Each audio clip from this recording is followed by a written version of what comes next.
Good morning all of you my dear student. कल हम लोग बात कर रहे थे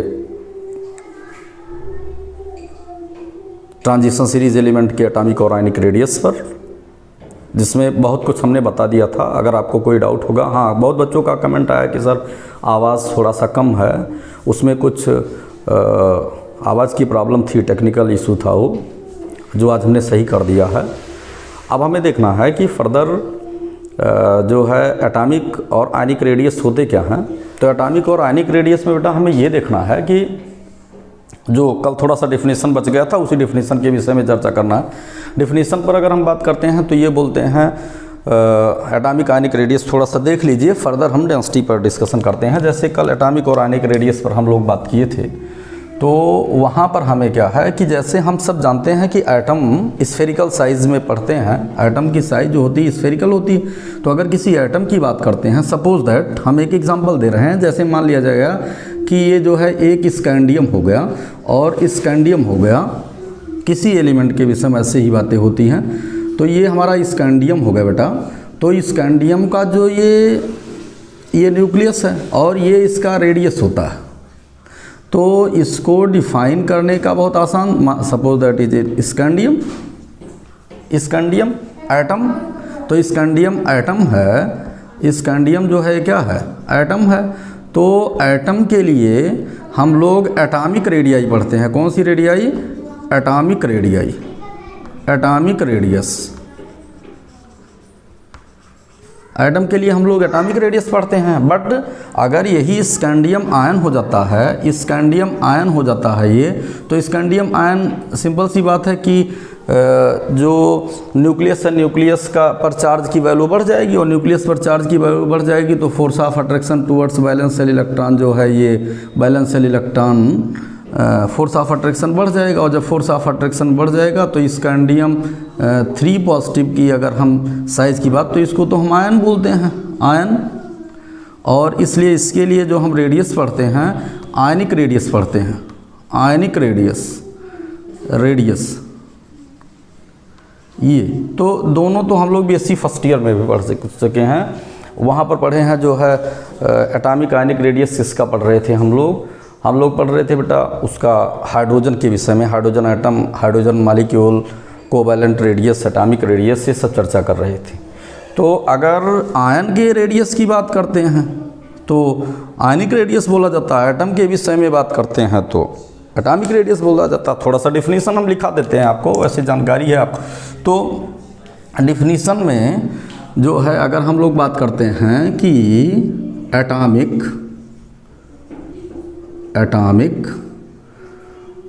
ionic radius.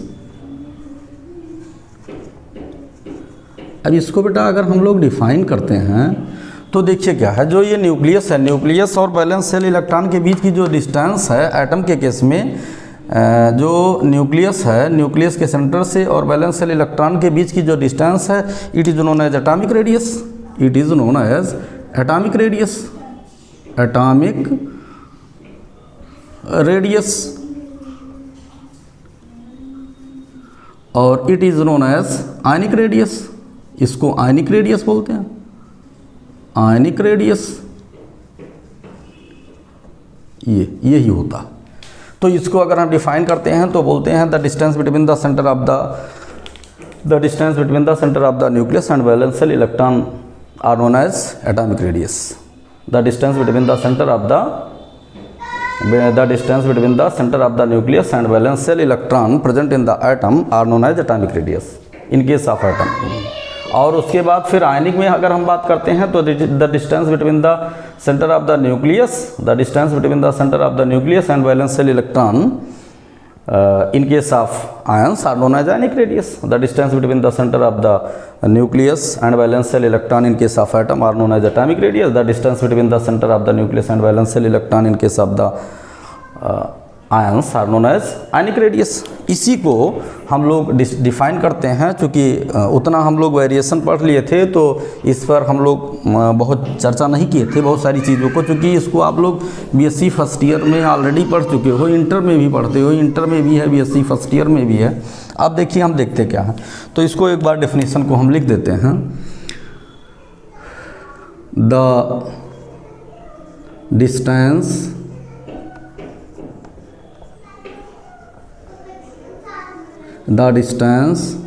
between the center of the nucleus and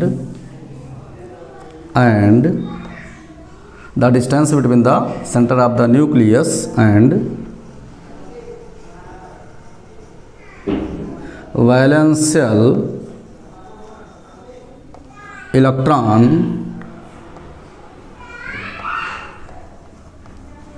present in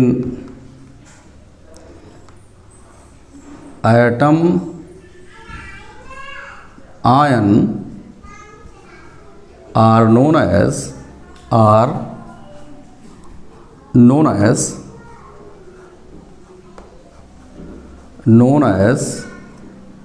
atomic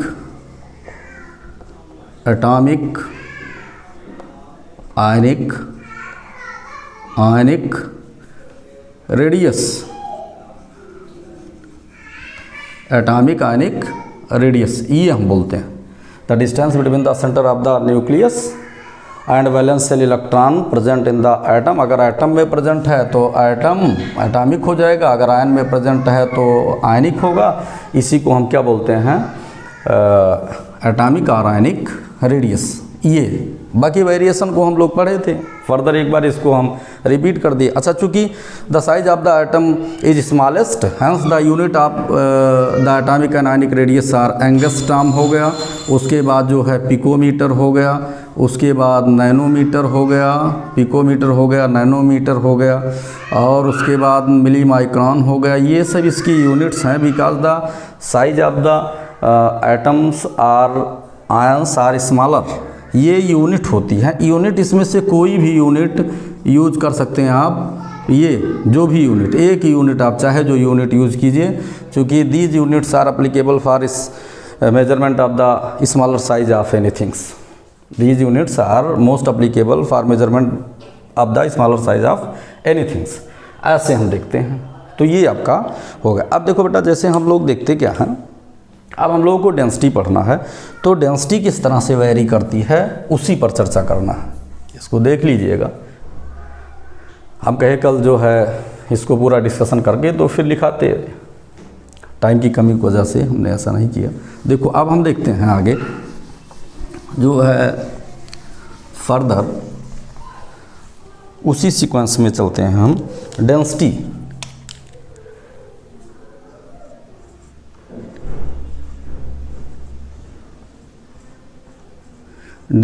of the transition series element।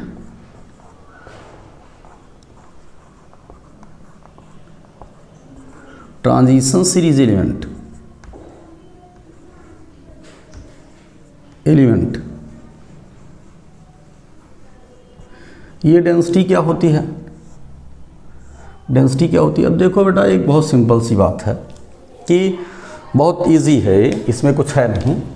जैसे हम ये जानते हैं कि जो डेंसिटी होती है, बहुत सिंपली हम लोग जानते हैं, जो डेंसिटी होती है, density equal to mass upon volume होता है, मास अपॉन वॉल्यूम होता है density equal to.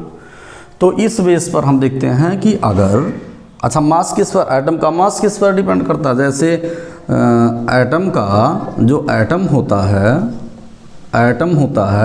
Mass depends upon the number of the, देखिए एटम का, जैसे अगर हम मास की बात करते हैं तो एटम का मास जो होता है, जैसे एटॉमिक मास हम उसको बोलेंगे, जैसे एटॉमिक मास,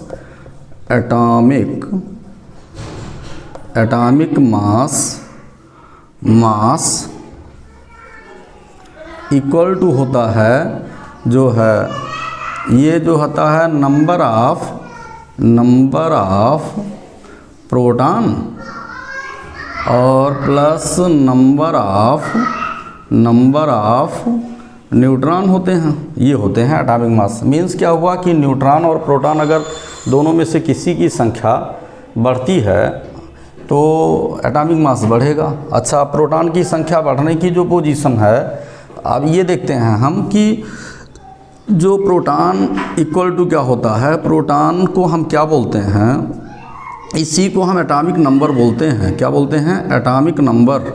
इसको हम एटॉमिक नंबर बोलते हैं। It is known as atomic number. Number of proton equal to atomic number.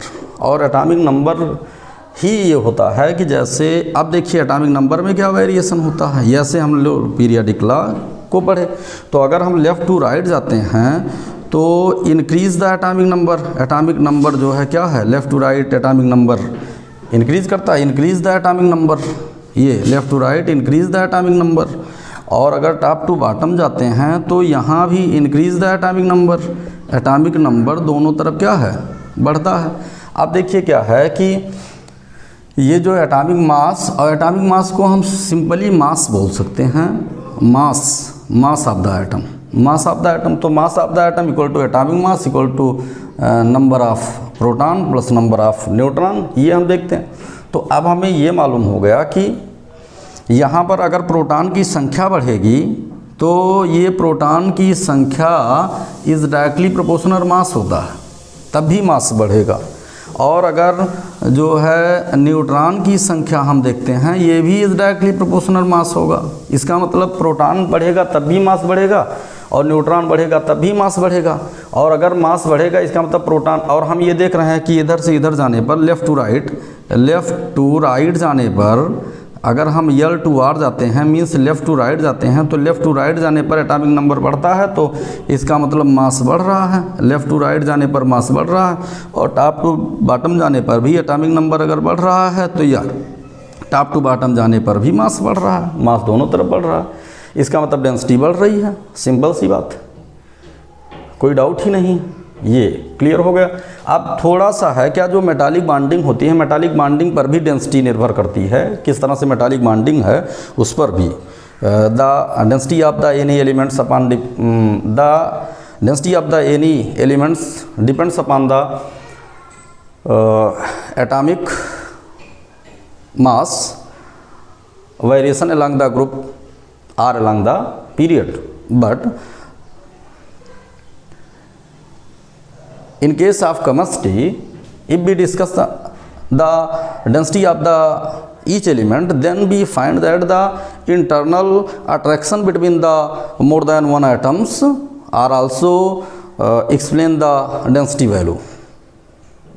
जो है इसमें ये है कि किस तरह से एक एटम दूसरे एटम से लिंक होते हैं उस पर भी डिपेंड करता है। तो ये आप मान कर चलिए कि ये जो कंडीशन है, this condition are applicable at 90%। 90% ये बातें अप्लीकेबल है, ये जो है 90% ये बातें ट्रू है, लेकिन 10% ये बातें फॉल्स हैं। 10% ये फॉल्स हैं। क्यों?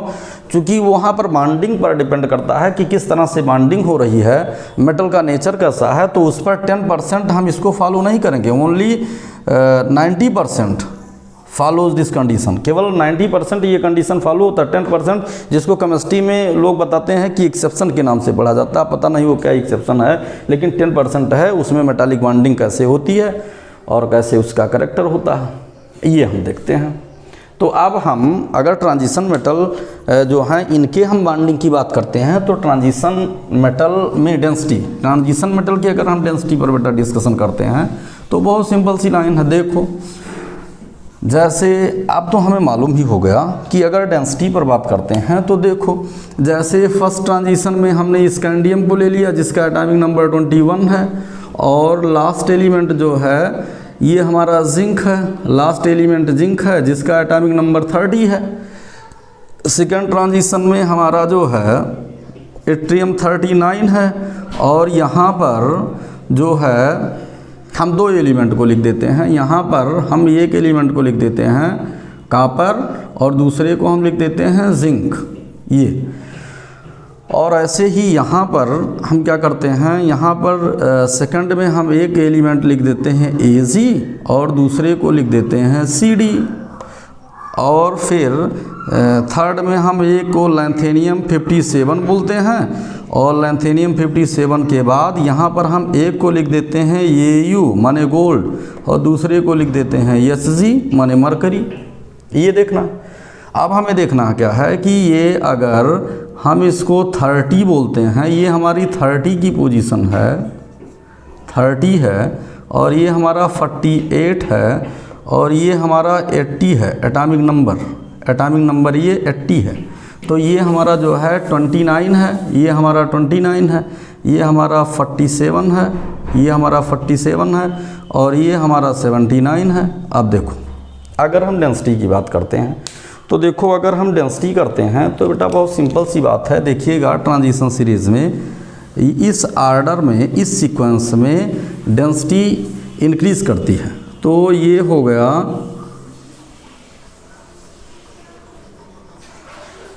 Increasing order of the density.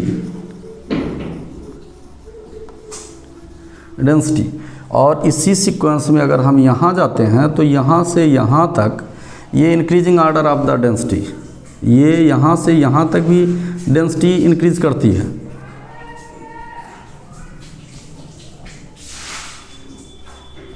Increasing order of the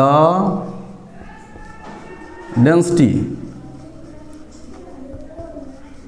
ये भी डेंसिटी का इंक्रीजिंग आर्डर है। अब केवल हमें ये देखना है, तो बहुत सिंपली हमें इसको पढ़ लेना है, इसमें कोई डाउट नहीं है। और ये जो एलिमेंट हुए इनकी डेंसिटी मिनिमम होती है। ये जो है लेस डेंस होते हैं, ये लेस डेंस होते हैं, लेस डेंस। ये तो इतना हमें लर्न रखना है, because these are pseudo transition. हमने पहले भी बताया था कि ये क्या है, स्यूडो ट्रांजिशन, स्यूडो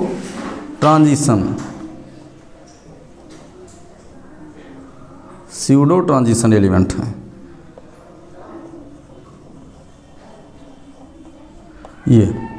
अच्छा, वैसे भी हम जानते हैं कि ये जितने भी मेटल्स हैं, ये सबके सब मेटल्स जो होते हैं, ये सबके सब मेटल्स जो होते हैं, ये ऑल मेटल्स आर सॉफ्ट होते हैं।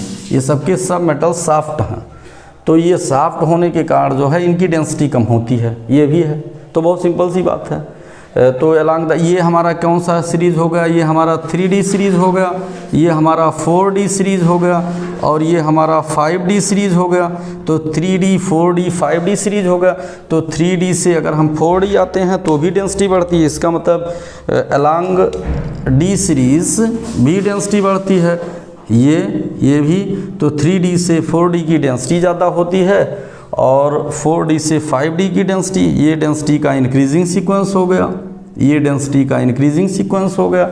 और फिर इधर अगर हम जाते हैं तो ये यहाँ से यहाँ तक डेंसिटी का इंक्रीजिंग सीक्वेंस है, यहाँ से यहाँ तक डेंसिटी का इंक्रीजिंग सीक्वेंस है, यहाँ से यहाँ तक डेंसिटी का इंक्रीजिंग सीक्वेंस है, यहाँ से यहाँ तक डेंसिटी का इंक्रीजिंग सीक्वेंस है। और फिर फर्दर यहाँ से जो इधर अगर हम जाते हैं ये, तो यहाँ डेंसिटी का डिक्रीजिंग सीक्वेंस है, means the density of this element is greater than this, इससे जो है ये। तो अब हमें देखना है कि जब भी हम टॉप टू बॉटम स्टडी करते हैं तो along the first, second and third transition series density का आर्डर, तो डेंसिटी में हम क्या देखते हैं। अच्छा, इसमें कुछ नहीं है, ये सिंपल सी बात है, जो है मास का इंक्रीजिंग आर्डर है। किसका है, मास का। जो यहाँ पर जो मास है, ये मास का इंक्रीजिंग आर्डर है, ये मास का इंक्रीजिंग आर्डर है, ये मास का इंक्रीजिंग आर्डर है। और इधर भी अगर हम जाते हैं तो इधर भी मास का इंक्रीजिंग आर्डर है, मास का इंक्रीजिंग आर्डर है, ये भी मास का इंक्रीजिंग आर्डर है। तो अगर दोनों तरफ मास का इंक्रीजिंग आर्डर है तो इसका मतलब क्या हुआ कि डेंसिटी इंक्रीज, यहाँ से यहाँ तक भी डेंसिटी बढ़ती है, यहाँ से यहाँ तक डेंसिटी बढ़ेगी, और अगर ये भी मास का इंक्रीजिंग आर्डर है तो यहाँ से यहाँ तक भी डेंसिटी बढ़ेगी। ये हमें देखना है। अरे यार तुम्हें और नहीं मौका मिला, बस यही लाके चिल्लाता हो, खड़बड़ खड़बड़ के हो। आराम से एक बंद करके नहीं नहा सकते हो।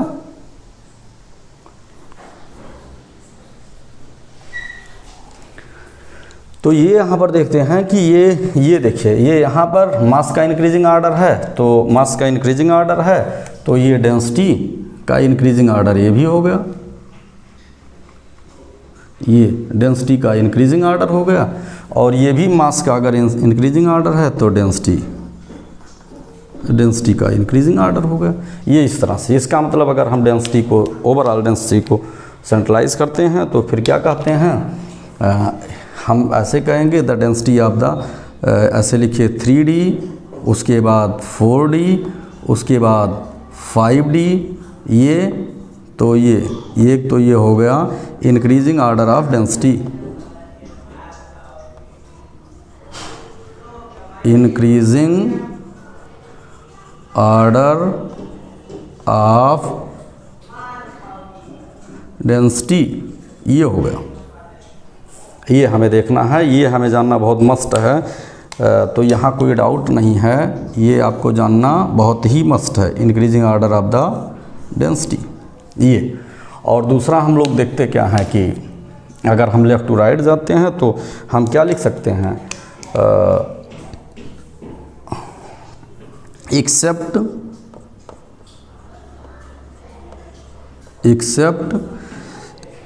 ZN, CD and HG, the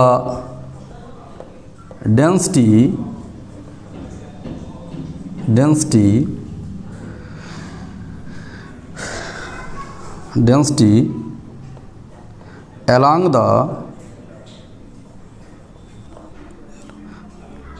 along the each transition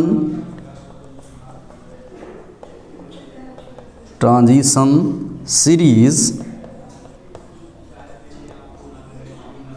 are increases from left to right. केवल ये 3 एलिमेंट ऐसे हैं कि इन्हीं को हम, जो स्यूडो ट्रांजिशन है, इनको हम छोड़ देते हैं, बाकी लेफ़्ट टू राइट जब भी हम जाते हैं तो डेंसिटी की वैल्यू बढ़ती है। ठीक है ना, ये चीज़ें हमें मालूम होगा। तो अगर इसको देखिए, नोट डाउन कर लीजिए, उसके बाद फिर फर्दर हम लोग आगे बढ़ते हैं। इसको लिख लीजिए या स्क्रीनशॉट ले लीजिए। अगर कोई डाउट होगा बेटा तो ग्रुप में डाल दीजिएगा, जो BSc सेकेंड ईयर का ग्रुप है उस ग्रुप में डाल दीजिएगा।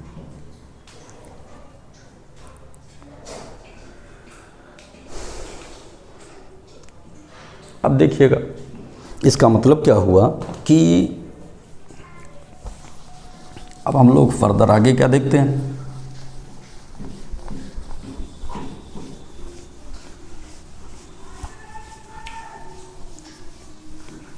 क्या देखते हैं,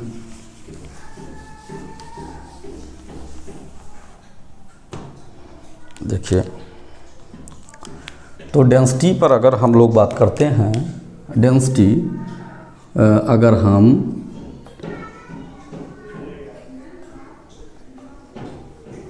density of transition series element,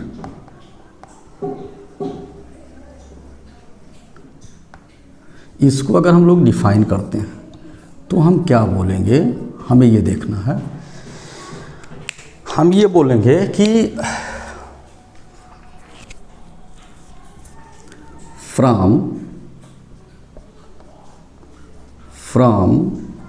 the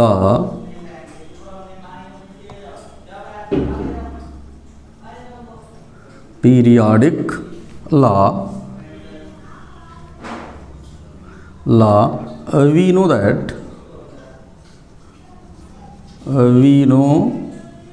that from the periodic law we know that the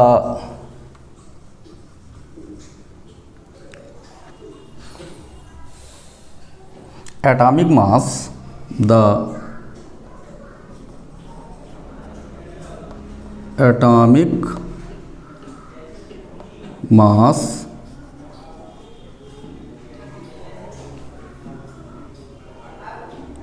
of the any element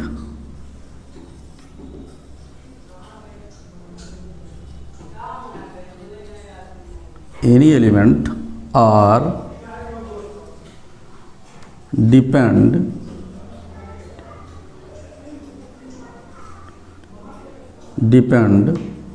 upon the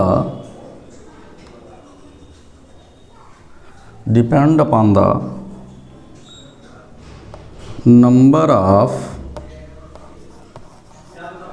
proton and number of proton and number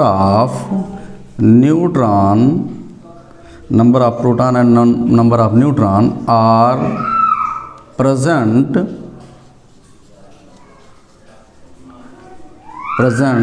in the atom. Number of proton and number of neutron are present in the nucleus.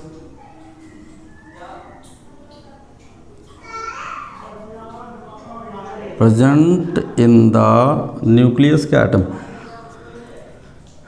Number of the proton and number of neutron are present in the nucleus.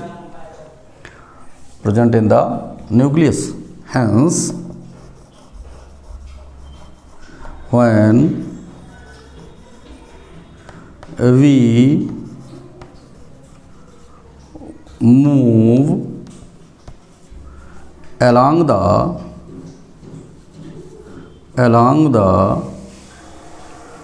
transition series or along the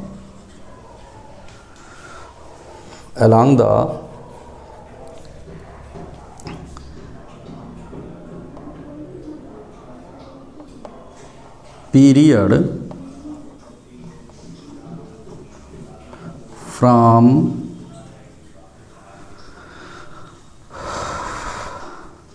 3D to 4D to 5D. Hence, when we move along the transition series along the, देखिए, along the transition series और along the period, तो along the transition series में आप ये मान लीजिए जो है लेफ़्ट टू राइट और लेफ़्ट टू राइट और along the period 3D, 4D, 5D, then period along the 3D to 4D to 5D, then the atomic mass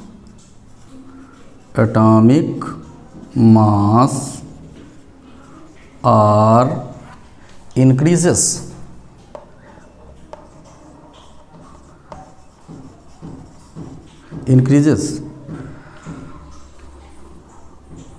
for this reason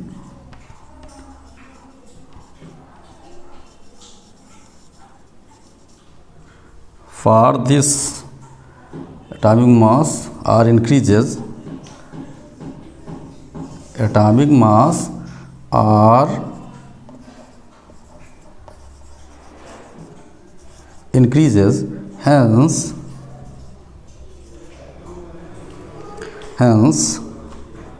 the density of the transition series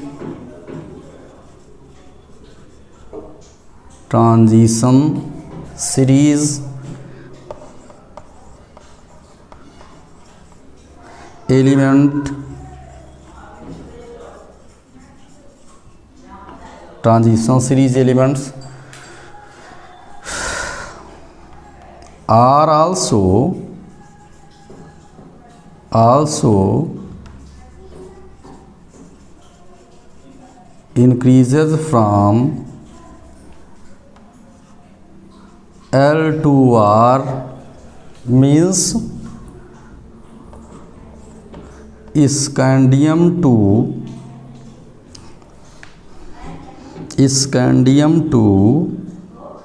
Cu, ये first transition series में, scandium to Cu first में, फिर yttrium to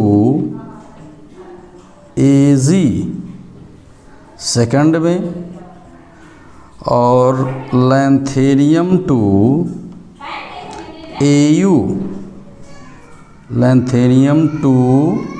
Au, ये हमारा जो है third में देखते हैं, लैंथेरियम टू Au थर्ड में। तो देखिए यहाँ पर लिखा है density of the transition series element are also increases from left to right. Left to right में यही कंडीशंस है, लेफ़्ट टू राइट जो हमें पढ़ना है। Scandium to Cu, scandium to Cu, इसको Lu ना समझ लीजिएगा, स्कैंडियम टू Cu, और इसमें इट्रियम टू Ag ये है, और उसके बाद फिर यहाँ पर La टू Au, और ये फर्स्ट ट्रांजिशन में, ये सेकंड ट्रांजिशन में, ये थर्ड ट्रांजिशन में, लेफ़्ट टू राइट। और 3 का जो है आपको हमने बताया ही, अभी उसमें रिप्रेजेंट किया जा रहा था ना, तो यहाँ हम लिख देते हैं except Zn CD and Hg तो लिक्विड में होता है, लिक्विड की डेंसिटी सॉलिड से कम होती है, वैसे भी आप जानते हो। तो ये एक एक्सेप्शन है, वो मेटालिक बॉन्डिंग का रीजन है और फिजिकल स्टेज का रीजन है, इसलिए ऐसा होता है। Except Zn CD and Hg, ये आपका हो गया। तो लेफ़्ट टू राइट इंक्रीज कर रहा है, और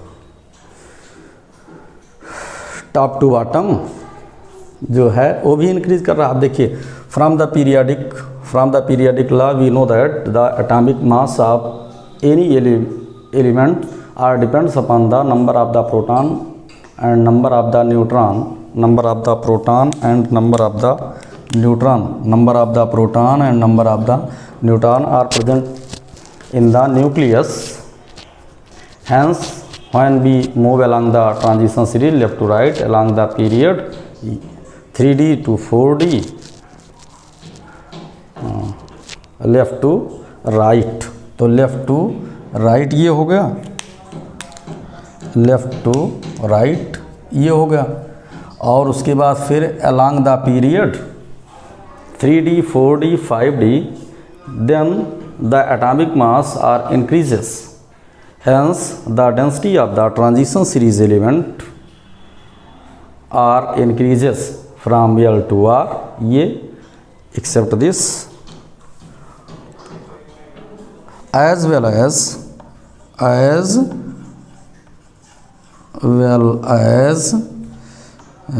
3D to 4D to 5D ETC। ये ओवरऑल एक्सप्लेनेशन आपका डेंसिटी का था। तो इतनी ही बात आपको डेंसिटी में जानना है। तो डेंसिटी में अगर हमें है तो हम लोग ऐसे देखते हैं, बनाते हैं डी बनाते हैं, ऐसे लिख देते हैं, इतना हमें लर्न रखना है बस। ऐसे कर दिए और ऐसे कर दिए, और यहाँ पर हमने जो है क्या कर दिया, यहाँ पर ये और ये हमारा हो गया 3D, ये हमारा हो गया 4D, ये हमारा हो गया 5D, और ये हमारा सीरीज़ हो गया जो है सीरीज़। ऐसे हमें जानना है, ये हो गया और ये हो गया और ये हो गया। तो D का ये इंक्रीजिंग सीक्वेंस है और D का ये भी इंक्रीजिंग सीक्वेंस है। तो मीन्स क्या हुआ कि यहाँ पर हम लिख भी देते हैं, वो जो है इसको यहाँ पर हो गया हमारा CU, यहाँ पर हो गया AG और यहाँ पर हमारा हो गया AU इनिशियल से लेकर। और डेंसिटी का जो आर्डर है, डेंसिटी का इंक्रीजिंग आर्डर ये भी हो गया और डेंसिटी का इंक्रीजिंग आर्डर ये भी हो गया।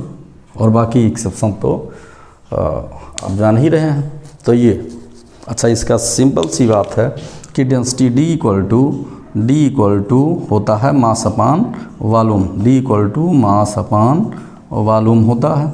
इसी पर डिपेंड करता है, केवल कुछ एक्सेप्शन ना हो कि मेटालिक बॉन्डिंग की कहीं कोई ऐसी कंडीशन ना हो। बस इतनी सी बात आपको जानना है। और बेसिकली डेंसिटी और एक रीज़न वहाँ पर है कि इस तरह से लिक्विड स्टेज या इस तरह से सॉफ्ट क्यों होते हैं, क्योंकि D subshell completely fulfil, D और S दोनों कम्प्लीटली फुलफिल होते हैं। तो इसका एक रीज़न और भी हो सकता है, ZnCdSg पर जो हम लोग बात करते हैं, इसके इधर जो ZnCdSg है, जो इधर है जो है Zn है और Cd है और Hg है, इनकी जो डेंसिटी मिनिमम डेंसिटी है उसका एक रीज़न है जो है लेस डेंसिटी,